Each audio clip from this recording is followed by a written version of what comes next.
So one last time, how's it feel? Goes quick. So this time of the year is a fun time of the year, so just focusing on that. Sorry if I can't speak too well. I've been having nosebleeds from vaginas. How'd you get the nosebleed before you even in the room? So I woke up, my nose gets real dry. I even competing this week. I had like some sinus stuff, but I was just irritated, so. You're a four-time Big Ten champion now. Looking to the national tournament, how much do you actually think about becoming Penn State's first four-time champion, or maybe second if Carter wins it? Not too much. Not too much? Yeah, not too much. I think there are people that would watch what you do and say, and look at your results over the years and say, it makes it look easy. Where does adversity come for you at this stage? Where do you find adversity in this? Yeah, I think just like living in the world, you know. There's tests everywhere, adversity everywhere. So it could even be doing something I don't want to do at school. Loving someone that's hard to love, you know, things like that. So how about on the mat, though? Like within the confines of the sport.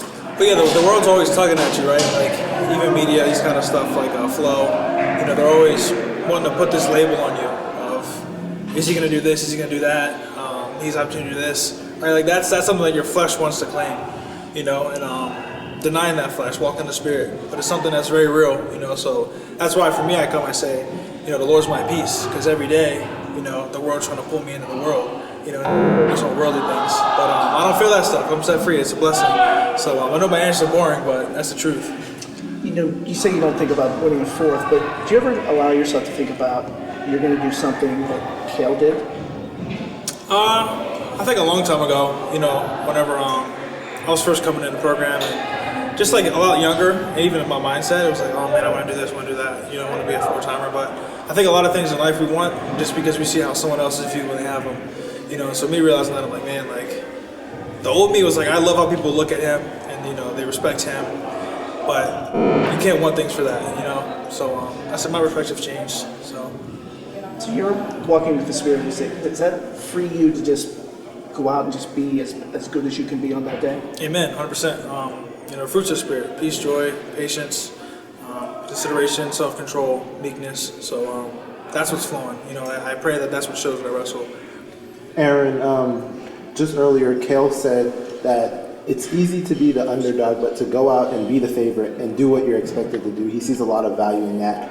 Where does your train of thought follow on that? I think, yeah, though, a lot of people, that's very true for them. You know, like, they got to kind of build this story or agenda or perspective to be an underdog, right? And it's like, that motivates people because that, like, sets them free from pressure. It's like, oh, I have nothing to lose.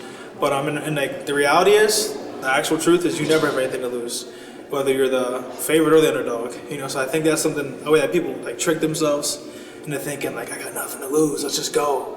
You know, but for me, I got nothing to lose. You know, like I said, I'm not of the world. So it's perspective. You know, I think a lot of people, that's kind of how they motivate themselves. You know.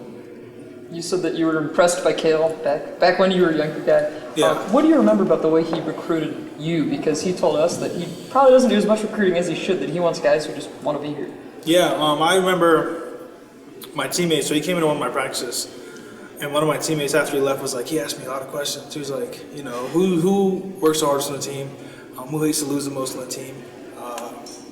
Little things like that. So I was like, oh, that's different. Because a lot of other coaches that come in are just like, we want you because of what we've seen. You know, he wanted to ask others around me. He didn't want to ask me because he knew I'd give him the answer that he wanted to hear. You know, he asked other people. So I thought that was cool. I was like, man, but my teammates were like, we told the truth. You know, it was you. So I was like, that's pretty cool.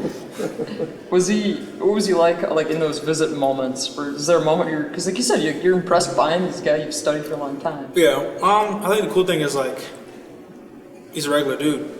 You know, like I think a lot of times, we get caught up and it's like, man, like this person's done this and that, but the person who's done a lot wants to just be a regular person. They want to be looked at as a regular person. So I think it was real cool to see that was him. You know, it wasn't something that he was faking to be. He was just himself.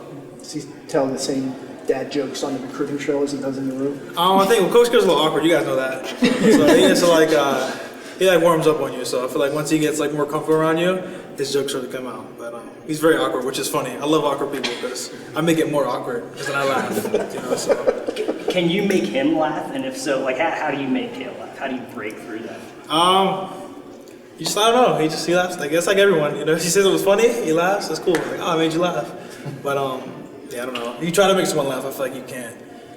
Like the times I'm told I'm funny is when I'm not trying. So and then when I try to be funny, I'm not funny. So One more. Good chance you'll have to go through high league again for the 4th straight year. Is there like a mutual respect there, or what do you see? he works hard. He competes hard. Yeah, we're the same weight class.